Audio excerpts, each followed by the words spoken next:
오늘 나눌 말씀은 레위기 7장 28절에서 38절 말씀입니다. 레위기 7장 28절에서 38절 말씀. 레위기 7장 28절에서 38절에 있는 말씀입니다. 우리 한 목소리로 읽겠습니다. 여호와께서 모세에게 말씀하여 이르시되 이스라엘 자손에게 말하여 이르라. 화목제물을 여호와께 드리려는 자는 그 화목제물 중에서 그의 예물을 여호와께 가져오되 여호와의 화제물은 그 사람이 자기 손으로 가져올지니 곧 그 제물의 기름과 가슴을 가져올 것이요 제사장은 그 가슴을 여호와 앞에 흔들어 요제를 삼고 그 기름은 제단 위에서 불사를 것이며 가슴은 아론과 그의 자손에게 돌릴 것이며 또 너희는 그 화목제물의 오른쪽 뒷다리를 제사장에게 주어 거제를 삼을지니 아론의 자손 중에서 화목제물의 피와 기름을 드리는 자는 그 오른쪽 뒷다리를 자기의 소득으로 삼을 것이니라. 내가 이스라엘 자손의 화목제물 중에서 그 흔든 가슴과 든 뒷다리를 가져다가 제사장 아론과 그의 자손에게 주었나니 이는 이스라엘 자손에게서 받을 영원한 소득이니라. 이는 여호와의 화제물 중에서 아론에게 돌릴 것과 그의 아들들에게 돌릴 것이니 그들을 세워 여호와의 직분에 여호와의 제사장의 직분을 행하게 한 날 곧 그들에게 기름 부은 날에 여호와께서 명령하사 이스라엘 자손 중에서 그들에게 돌리게 하신 것이라. 대대로 영원히 받을 소득이니라. 이는 번제와 소제와 속죄제와 속건제와 위임식과 화목제의 규례라. 여호와께서 시내 광야에서 이스라엘 자손에게 그 예물을 여호와께 드리라 명령하신 날에 시내산에서 이같이 모세에게 명령하셨더라. 아멘. 오늘 본문의 말씀은 화목제를 드리는 방법에 대한 추가적인 설명, 그리고 화목제물의 고기 중에서 제사장 몫으로 돌려지는 것에 대한 설명입니다. 먼저 화목제를 드리려는 사람은 화목제물 중에서 하나님께 드릴 예물을 자신의 손으로 직접 가져가야 하는데 먼저 화목제물의 기름과 가슴 부위를 제사장 앞으로 가져가야 합니다. 그러면 제사장은 기름과 가슴을 하나님 앞에서 요제로 흔들게 됩니다. 레위기 7장 28절입니다. 여호와께서 모세에게 말씀하여 이르시되 이스라엘 자손에게 말하여 이르라. 화목제물을 여호와께 드리려는 자는 그 화목제물 중에서 그의 예물을 여호와께 가져오되 여호와의 화제물은 그 사람이 자기 손으로 가져올지니 곧 그 제물의 기름과 가슴을 가져올 것이요 제사장은 그 가슴을 여호와 앞에 흔들어 요제를 삼고. 여기에서 요제라는 것은 하늘 높이 이렇게 쳐들고 앞뒤로 또 위아래로 이렇게 좌우로 이렇게 흔들면서 제단으로부터 뒤로 물러나는 형태로 드리는 제사입니다. 어떤 모습인지 대충 예상이 되시죠? 먼저 하나님께서 화목제를 드리려는 사람이 직접 예물을 가지고 하나님 앞으로 오라고 하시는 것은 모든 제사가 그렇지만 제사가 누군가의 강요를 받아 억지로 드리는 것이 아니라 자원하는 마음, 기쁜 마음으로 드려야 한다. 이런 의미가 있겠습니다. 그렇게 예배의 자는 자원하는 마음으로 기쁨과 감사의 마음을 담아 기름과 가슴 부위를 하나님 앞으로 가져오게 되는데 이미 여러 번 말씀드렸던 것처럼 기름을 드리는 것은 오직 하나님만이 풍부와 번영과 힘과 능력과 만족의 근원이 되신다라는 것을 고백한다라는 의미라고 했습니다. 또한 가슴 부위가 하나님께 드릴 예물이 되는 것은 이 가슴 부위에 심장이 위치하고 있기 때문에 이 가슴 부위가 화목제물로 드린 짐승의 가장 중요한 부분으로 여겨졌기 때문이라고 합니다.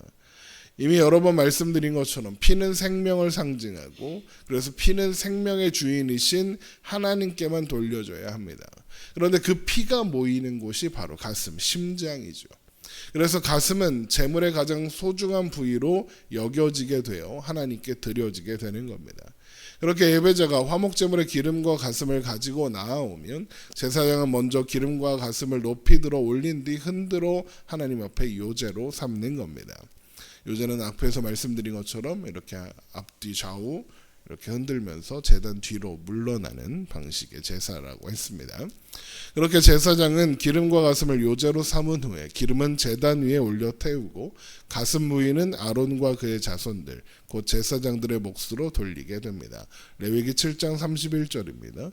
그 기름은 제단 위에서 불사를 것이며 가슴은 아론과 그의 자손에게 돌릴 것이며 그 후에 예배자는 화목제물의 오른쪽 다리 뒷다리를 가지고 와서 제사장에게 주어야 하고 그러면 제사장은 그것을 거제로 하나님께 드리게 됩니다. 레위기 7장 32절입니다. 또 너희는 그 화목제물의 오른쪽 뒷다리를 제사장에게 주어 거제를 삼을지니. 요제가 이렇게 제물을 들어 올려서 위아래 좌우 이렇게 흔드는 거라면 거제는 제물을 이렇게 높이 들었다가 내린다 이렇게 생각하면 됩니다. 비슷한데 좀 다르죠. 이렇게 거제로 드린 제물의 오른쪽 뒷다리도 제사장 몫으로 돌리게 되는데 단 화목제물의 피와 기름을 드리는 자 그러니까 화목제를 집례한 제사장 몫으로 돌리게 됩니다. 레위기 7장 33절입니다. 아론의 자손 중에서 화목제물의 피와 기름을 드리는 자 그 오른쪽 자는 그 오른쪽 뒷다리를 자기의 소득으로 삼을 것이니라. 이렇게 화목제물의 가슴과 오른쪽 뒷다리는 하나님께서 제사장들에게 주신 영원한 소득이 되는 겁니다. 레위기 7장 34절이죠. 내가 이스라엘 자손의 화목제물 중에서 그 흔든 가슴과 든 뒷다리를 가져다가 제사장 아론과 그의 자손에게 주었나니 이는 이스라엘 자손에게서 받은 영원한 소득이니라. 여기에서 중요한 것은 제사장 몫으로 돌려지는 이 부위가 화목제를 드리는 자가 제사장에게 주는 게 아니라는 겁니다. 무슨 말인지 아시겠습니까? 지금 제사를 드리는 사람이 제사장에게 주는 게 아닙니다. 그러면 이 제사를 드리는 사람은 이걸 누구한테 드렸습니까? 하나님께 드렸습니다. 그러면 이걸 제사장에게 주시는 분은 누굽니까? 하나님이신 거죠. 그래서 하나님께서 내가 이스라엘 자손 화목제물 중에서 그 흔든 가슴과 든 뒷다리를 가져다가 내가 하나님이 가져다가 제사장 아론과 그의 자손에게 주었나니 그러시는 겁니다. 제사장에게 돌려지는 모든 것은 하나님의 소유고 하나님이 제사장에게 주는 겁니다. 그러므로 화목제를 드리는 사람도 또 화목제물의 고기를 취하는 제사장도 이걸 잊으면 안 되는 겁니다. 이 정신은 오늘날 우리가 드리는 헌금에도 동일하게 적용할 수 있을 겁니다. 어떤 목회자들은 성도들이 드린 헌금을 자기 소유인 것처럼 함부로 사용하기도 하죠. 이것은 헌금을 하나님께 드려진 하나님의 소유라는 것을 잊은 잘못된 행동입니다. 그런데 또 어떤 성도들은 헌금이 목회자의 생계를 위해서 사용되는 부분이 있다고 해서 자기들이 목회자를 먹여 살린다 이렇게 생각하면서 목회자에게 또 함부로 대하는 사람들도 있습니다. 무슨 공무원들한테 니네 내 세금으로 먹고 살잖아 이러면서 갑질하는 그 진상 고객들처럼 목회자들에게 그렇게 한다는 겁니다. 그런데 그 또한 헌금을 목사한테 준 게 아니지 않습니까? 하나님께 드린 거죠. 이걸 오해하면 안 되는 겁니다. 물론 오늘날의 목회자가 구약의 제사장하고 같다 이런 말은 당연히 아닙니다. 우리는 더 이상 제사장이 필요 없습니다. 우리는 제사장을 통해야만 하나님 앞에 나아갈 수 있는 구약 시대를 살고 있지 않습니다. 우리는 이제 우리의 영원한 대제사장 되시는 예수 그리스도를 힘입어 하나님 앞에 언제든지 설 수 있습니다. 이걸 만인 제사장이라고 합니다. 누구든지 예수 그리스도를 믿는 자는 하나님 앞에 제사장으로 설 수 있는 겁니다. 다만 화목제물에 드리는 이 규례가 헌금과 그 의미와 역할이 좀 닮아 있고 또 제사장의 역할 중 일부가 오늘날 목회자들에게 주어져 있을 뿐인 거죠. 아무튼 이렇게 하나님께 드려진 화제물 중에 일부인 가슴과 오른쪽 뒷다리가 제사장들에게 돌려지는 이유는 하나님께서 그들을 세워 제사장의 직분을 맡기심으로써 이제 하나님만이 그들의 소득이 되기로 하셨기 때문에 그렇습니다. 레위기 7장 35절입니다. 이는 여호와의 화제물 중에서 아론에게 돌릴 것과 그의 아들들에게 돌릴 것이니 그들을 세워 여호와의 제사장의 직분을 행하게 한 날 곧 그들에게 기름 부은 날에 여호와께서 명령하사 이스라엘 자손 중에서 그들에게 돌리게 하신 것이라 대대로 영원히 받을 소득이니라. 그런데 제사장들은 이스라엘 백성들을 대신하여 하나님 앞에 서는 존재들입니다. 그러므로 하나님께서 제사장들의 영원한 소득이 되어주신다라는 말은 곧 하나님께서 이스라엘 백성들의 영원한 소득이 되어주신다는 말과 같은 뜻이 되는 겁니다. 그렇게 제사장 몫으로 돌려지는 제물을 통해서 이스라엘 백성들은 뭘 발견해야 하느냐? 하나님께서 우리들을, 모든 백성들을 입히시고 먹이시는 아버지시다. 책임지시는 하나님이시다. 우리의 영원한 소득이 되시고 기업이 되시는 분이 하나님이시다는 것을 확인하는 겁니다. 그런데 속죄제, 속건제로 드린 고기는 거룩한 장소인 회막들 안에서만 먹도록 했던 것과는 달리 화목제물의 고기의 경우에는 먹어야 하는 장소에 대한 규례가 규정되어 있지 않습니다. 그렇다는 것은 제사장이 화목제물의 고기를 회막 밖으로 가지고 나가서 가족들과 함께 먹을 수도 있었다라는 의미일 겁니다. 이것은 하나님 화목제가 하나님과 함께 나누는 식탁의 교제를 의미한다는 것을 생각하면 당연한 일이겠죠. 이렇게 레위기 1장부터 7장까지 이어지는 5가지 제사의 규례를 모두 살펴보았습니다. 이 규례들은 출애굽한 이스라엘 백성들이 시내산 앞에 있었던 때 성막을 완성한 뒤에 주신 것이었습니다. 레위기 7장 37절입니다. 이는 번제와 소제와 속죄제와 속건제와 유임식과 화목제의 규례라 여호와께서 시내 광야에서 이스라엘 자손에게 그 예물을 여호와께 드리라 명령하신 날에 시내산에서 이같이 모세에게 명령하셨더라 합니다. 그래서 이 5가지 제사의 규례를 살펴보기 전에 그것을 시작하면서 레위기 전반부는 한마디로 성막 사용법이다라고 말씀드렸던 겁니다. 그런데 성막을 만들기 시작한 때가 모세가 율법을 새긴 돌판을 받기 위해 시내산에 올라가 있었던 사이에 이스라엘 백성들이 금송아지를 만들어 놓고 이것이 하나님이다, 우리를 애굽에서 구원한 하나님이다 라고 하면서 음란하게 행한 일 직후였다라는 것을 생각하고 보면 우리가 지금까지 살펴본 5가지 제사의 규례가 얼마나 놀라운 것인지 다시 한번 생각하게 됩니다. 성막은 사람이 하나님을 만나는 장소이고 제사는 사람이 하나님을 만나는 방법입니다. 그런데 이스라엘 백성들은 하나님 앞에 나아갈 자격이 없죠. 그들은 죄인입니다. 그들은 그들을 애굽에서 구원하신 하나님을 모욕하고 조롱했습니다. 그런데 하나님은 그런 그들에게 성막과 제사를 허락하시는 겁니다.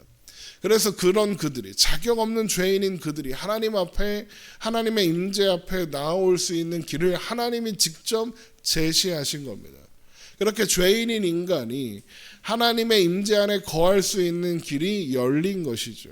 그래서 제사의 규례는 자격 없는 자에게 베풀어지는 하나님의 은혜다라고 밖에는 설명할 수 없는 겁니다. 그리고 그런 제사에 담긴 그런 하나님의 마음이 실체가 되어 우리 가운데 나타난 것이 바로 예수님의 성육신 사건이죠. 요한복음 1장 14절을 보면 말씀이 육신이 되어 우리 가운데 거하셨다라는 말씀이 있습니다. 이 말씀에서 말씀이 육신이 되어 우리 가운데 거하심에라고 할 때 거하심에라고 번역된 헬라어 스케노우를 직역하면 장막을 치다라는 뜻입니다. 하나님께서 예수님을 우리를 위한 성막으로 이 땅에 우리를 보내사, 예수님을 보내사 우리가 하나님께 나아갈 길을 여신 겁니다. 성막이 우리가 하나님 앞에 나아갈 길로 제시하신 것이었으니까요. 결국 성막과 제사를 통해 드러나는 하나님의 마음은 자격 없는 자들을 있는 모습 그대로 받아주시고 구원하시기 위하여 이 땅에 보내신 예수님을 통하여 완성된 겁니다. 성막에서 말씀하시던 하나님께서 이제 예수님을 통해 우리에게 말씀하십니다. 성막을 통해 백성들을 만나시던 하나님께서 이제 예수님을 통해 우리를 만나시는 겁니다. 우리 히브리서 4장 14절을 보겠습니다. 히브리서 4장 14절. 히브리서 4장 14절입니다. 그러므로 우리에게 큰 대제사장이 계시니 승천하시니 곧 하나님의 아들 예수시라. 우리가 믿는 도리를 굳게 잡을지어다. 우리에게 있는 대제사장은 우리의 연약함을 동정하지 못하실 이가 아니요 모든 일에 우리와 똑같이 시험을 받으신 이로되 죄는 없으시니라. 그러므로 우리는 국률하심을 받고 때를 따라 돕는 은혜를 얻기 위하여 은혜의 보좌 앞에 담대히 나아갈 것이니라. 성막과 제사법을 통해서 확인하는 하나님의 은혜와 사랑이 오늘 이 시간 우리가 살아가는 지금 예수 그리스도를 통하여 우리와 여전히 함께하고 계신다는 사실을 여러분 기억하십시오. 그래서 그 사랑과 그 은혜에 기대어서 또 의지하여서 날마다 하나님 앞에 나아가며 하나님의 임재 가운데 살아가며 하나님의 인도하심과 보호하심 가운데 살아가는 우리가 되기를 주님의 이름으로 축원합니다. 기도하겠습니다.